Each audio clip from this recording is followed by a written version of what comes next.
বন্ধুরা, আমি অপূর্ব সরকার। আজকে আপনাদের সামনে এমএস ওয়ার্ড, এক্সেল বা পাওয়ার পয়েন্টের কিছু গুরুত্বপূর্ণ কিবোর্ড শর্টকাট নিয়ে আলোচনা করব।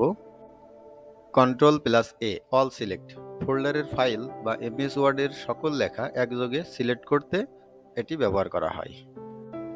কন্ট্রোল প্লাস বি বোল্ড, অর্থাৎ পেজের কোনো লেখাকে অন্য লেখার থেকে একটু গাঢ় করতে বা ডিপ করতে এটি ব্যবহার করা হয়।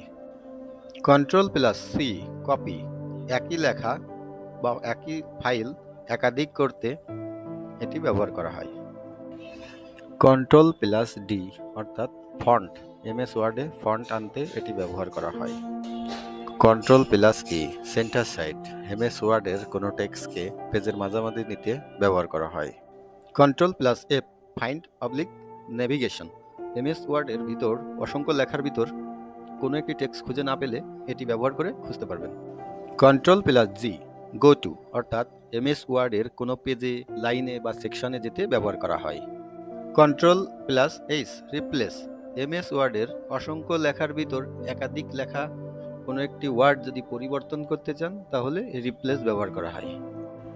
Control plus I italic, MS ওয়ার্ডের কোনো লেখা একটু হেলাতে ব্যবহার করা হয়। Control plus J justify text, MS ওয়ার্ডের লেখা দুপাশই সমান করতে ব্যবহার করা হয়।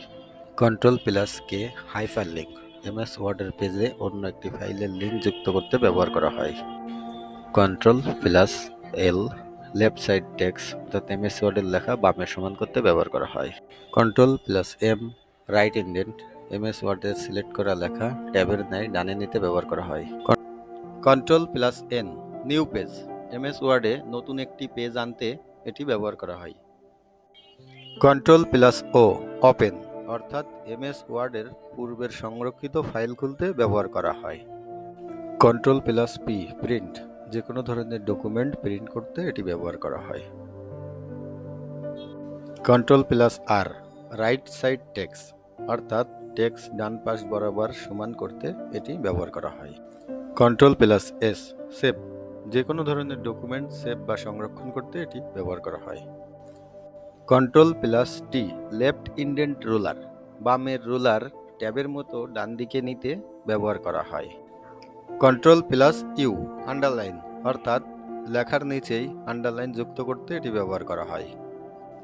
কন্ট্রোল প্লাস ভি পেস্ট, অর্থাৎ কপি করা বা কাট করা কোনো কিছু নির্দিষ্ট স্থানে স্থাপন করতে ব্যবহার করা হয়। Control plus W file close, অর্থাৎ রানিং কোনো ডকুমেন্টকে বন্ধ করতে এটি ব্যবহার করা হয়। কন্ট্রোল প্লাস এক্স কাট, অর্থাৎ সিলেক্ট করা ফাইল বা ফোল্ডারকে কাট করে অন্য স্থানে নিতে ব্যবহার করা হয়। কন্ট্রোল প্লাস ওয়াই রিডো, অর্থাৎ লেখা বা টেক্সট লেখার ক্ষেত্রে নতুন বা পরবর্তী অবস্থায় ফেরতের প্রয়োজনে ব্যবহার করা হয়। কন্ট্রোল প্লাস জেড আনডু, লেখা বা টেক্সট লেখার ক্ষেত্রে সক্রিয় পেজে পূর্বের অবস্থায় ফেরতের জন্য ব্যবহার করা হয়। বন্ধুরা, কিবোর্ড সংক্রান্ত শর্টকাটগুলো দেখার জন্য আপনাদের ধন্যবাদ। পরবর্তী ভিডিওতে আপনারা কিবোর্ডের কিছু অ্যাডভান্স শর্টকাট নিয়ে আলোচনা করব, সেটি দেখার আমন্ত্রণ রইল।